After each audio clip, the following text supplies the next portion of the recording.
रगौली का दर्द। रगौली गांव बुंदेलखंड का एक छोटा सा गांव था, जहां हर कोई अपनी गरीबी और संघर्ष के साथ जूझता था। गांव के बाहर रहने वाला रामलाल अपनी पत्नी गंगा और बेटी सोनी के साथ रहता था। रामलाल दिन रात खेतों में मेहनत करता। उसकी जिंदगी का बस एक सपना था, अपनी बेटी सोनी को पढ़ा लिखा कर बड़ा आदमी बनाना। लेकिन किस्मत ने उसके लिए कुछ और ही सोच रखा था। उस साल बारिश नहीं हुई। रामलाल की फसल सूख गई और साहूकार भैरों सिंह का कर्ज सिर पर चढ़ गया। एक दिन भैरों सिंह उसके घर आया और गुस्से में बोला, रामलाल, ये आखिरी बार कह रहा हूँ, अगर हफ्ते भर में पैसा ना दिया तो जमीन मेरी होगी। भैया थोड़ा और वक्त दे दो, अगली फसल में सब चुका दूंगा। भैरों सिंह हंसा और बोला, वक्त तो खत्म हो चुका है रामलाल, अब बात सीधे जमीन पर होगी। रामलाल का दिल भारी था।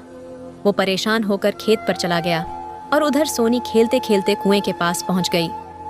गंगा ने आवाज लगाई, सोनी दूर रह कुएं से, गिर जाएगी। लेकिन सोनी ने सुना नहीं और उसका पैर फिसल गया। कुएं में गिरने की आवाज सुनते ही रामलाल दौड़ा।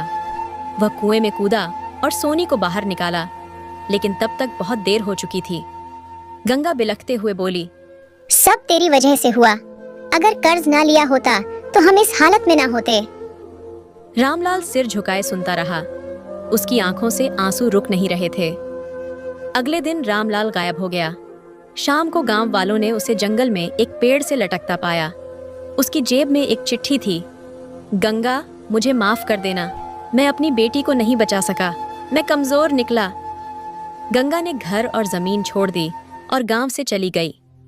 आज भी रगौली के लोग उस कुएं के पास से गुजरते हैं तो रामलाल और सोनी की दर्द भरी कहानी उनके दिलों में गूंज जाती है।